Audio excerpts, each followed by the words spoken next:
కొల్లూరు మండలం గాంధీనగర్ లో నిర్వహించిన ఎన్టీఆర్ భరోసా పెన్షన్ పంపిణీ కార్యక్రమంలో వేమూరు ఎమ్మెల్యే నక్కా ఆనందబాబు పాల్గొన్నారు. ఇంటింటికి వెళ్లి వృద్ధులు, వికలాంగులకు స్వయంగా పెన్షన్ అందజేసి వారి యోగక్షేమాలు అడిగి తెలుసుకున్నారు. ఇచ్చిన మాటకు కట్టుబడి అధికారంలోకి వచ్చిన వెంటనే పెన్షన్ పెంపును అమలు చేసిన ఘనత ముఖ్యమంత్రి చంద్రబాబు నాయుడుదేనని పేర్కొన్నారు.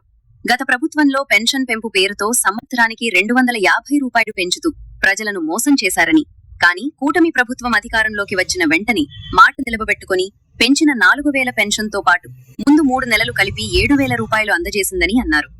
సంక్షేమం, అభివృద్ధి రెండు కళ్లుగా ముందుకు తీసుకెళ్తూ ప్రతి నెల ఒక్కరోజు కూడా ఆలస్యం కాకుండా వృద్ధులు, వితంతువులు, వికలాంగులకు పెన్షన్ అందిస్తున్నామని తెలిపారు.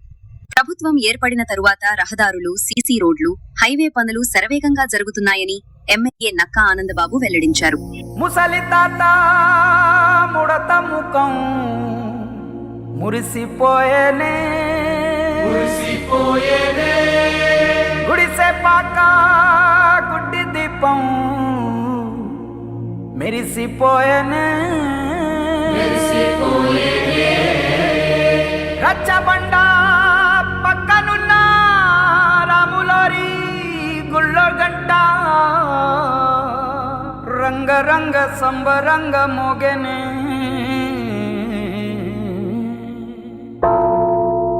వచ్చాడయ్యో స్వామి నింగి సుక్కలతో గొడిగెత్తింది భూమి. ఇచ్చాడయ్యో స్వామి కొత్త రెక్కల్ని మొలకెత్తించే హామీ. వచ్చాడయ్యో స్వామి నింగి సుక్కలతో గొడిగెత్తింది భూమి.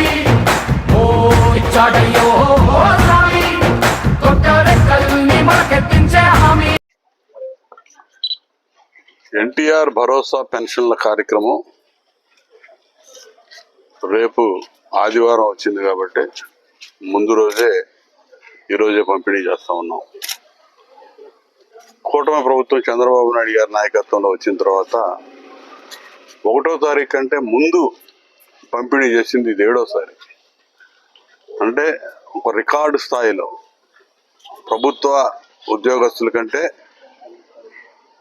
వారికి సెలవు వస్తే తర్వాత రోజు ఇస్తారు, కానీ పేదవాళ్ళు, ఇబ్బందుల్లో ఉన్న అణగారిన వర్గాలు, వితంతువులు, వికలాంగులు, వారి వైకల్యాన్ని కానీ వారి పేదరికాన్ని దృష్టిలో పెట్టుకొని ఒకరోజు కూడా ఆలస్యం కాకూడదనే ఉద్దేశంతో ఒకరోజు ముందుగానే ఈ పెన్షన్ల పంపిణీ, సెలవు దినం వస్తే ఒకరోజు ముందుగానే పంపిణీ చేస్తున్నటువంటి ప్రభుత్వం మా ప్రభుత్వం అని చెప్పి చెప్పడానికి నేను గర్వపడతా ఉన్నాను.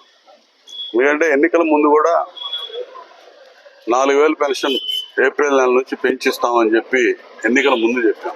ఏప్రిల్, మే, జూన్లో ఎలక్షన్స్ ఉంటాయి కాబట్టి ఆ 3 నెలలు కలిపి జూలైలో ఇస్తామని. గతంలో 3000 రూపాయలు ఉన్న పెన్షన్ 4000 రూపాయలు ఒకేసారి పెంచి 7000 రూపాయలు జూలై నెల 1వ తారీఖున అందించారు.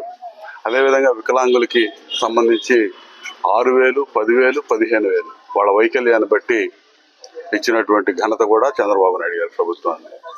ఈ భారతదేశంలో ఈ పెన్షన్ల మీద అత్యధిక శాతం ఖర్చు పెడుతున్నటువంటి ప్రభుత్వం ఇవాళ కూటమి ప్రభుత్వం అని చెప్పి చెప్పడానికి నేను చాలా సంతోషిస్తా ఉన్నా. అంటే మొట్టమొదట అసలు పెన్షన్, ఈ వృద్ధులకి, వితంతువులకి పెన్షన్ కార్యక్రమం అనేది మొట్టమొదటి స్టార్ట్ చేసిందే భారతదేశంలో తెలుగుదేశం పార్టీ ఆవిర్భావం తర్వాత ఎన్టీ రామారావు గారు అధికారంలోకి వచ్చే ముందు 30 రూపాయలతో ప్రారంభించబడ్డ పెన్షన్ వృద్ధులకి, వితంతువులకి చంద్రబాబు నాయుడు గారి నాయకత్వంలో 200 అయింది, 1000 రూపాయలు అయింది, 2000 అయింది, 4000 అయింది. ఈ పెంచిన స్లాబులన్నీ కూడా చంద్రబాబు నాయుడు గారు పెంచినాయి. ఇది చాలా గొప్ప అంశం, చాలా గర్వకారణం మా పార్టీకి. భారతదేశంలో కూడా అత్యధిక శాతం బడ్జెట్లో పెన్షన్లకి కేటాయించుకున్నటువంటి ప్రభుత్వం కూడా మా ప్రభుత్వం. గత ప్రభుత్వం జగన్మోహన్ రెడ్డి కూడా 2019 ఎన్నికల ముందు చెప్పాడు, నేను అధికారంలోకి వచ్చిన వెంటనే 3000 రూపాయలు పెన్షన్ ఇస్తానని. ఇలా 2 సంవత్సరాలు 250 పెంచి ఇచ్చాడు, 3వ సంవత్సరంలో 250, 4వ సంవత్సరం 250, అట్లా ఎన్నికల ముందు 3 నెలల ముందు ఎలక్షన్ ఉందనగా 3000 చేశాడు. అంటే వంచాడు, మోసం చేశాడు. వృద్ధుల్ని, వితంతుల్ని, వికలాంగుల్ని ఆ 5 ఏళ్లు మోసం చేసి వాళ్ళకి ఇస్తానన్న ఇవ్వకుండా మళ్ళీ వాళ్ళని ఇబ్బంది పెట్టినటువంటి ప్రభుత్వం ఆ రోజు జగన్మోహన్ రెడ్డి ప్రభుత్వం. ఇవాళ ఇచ్చిన మాట ప్రకారం టంచనగా ఈ పెన్షన్లు అందిస్తూ అత్యధిక శాతం వెల్ఫేర్ స్కీమ్స్కి ఇచ్చిన హామీలన్నీ కూడా సూపర్ 6 ఏవైతే ఉన్నాయో వాటన్నిటిని కూడా తూచా తప్పకుండా అమలు చేస్తూ ప్రజల మన్ననలు పొంది ఒక పక్క సంక్షేమం, రెండోది అభివృద్ధి పూర్తిగా అడుగంటిపోయింది ఆ రోజు 5 ఏళ్ళు.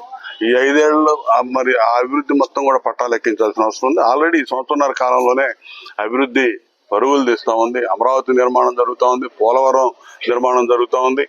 ధ్వంసం అయిపోయినటువంటి రహదారులన్నీ కూడా గ్రామాల్లో సీసీ రోడ్ల నిర్మాణం, ఇంటర్నల్ సీసీ రోడ్ల నిర్మాణం చేసుకుంటున్నాం. రహదారులు పంచాయతీరాజ్ కానీ అదేవిధంగా ఆర్ఎండ్బి రోడ్లు కూడా ఈ దాదాపు ఇప్పటికి 50-60% మరి అధ్వానంగా ఉన్నటువంటి రోడ్లన్నీ కూడా పూర్తి చేశాం.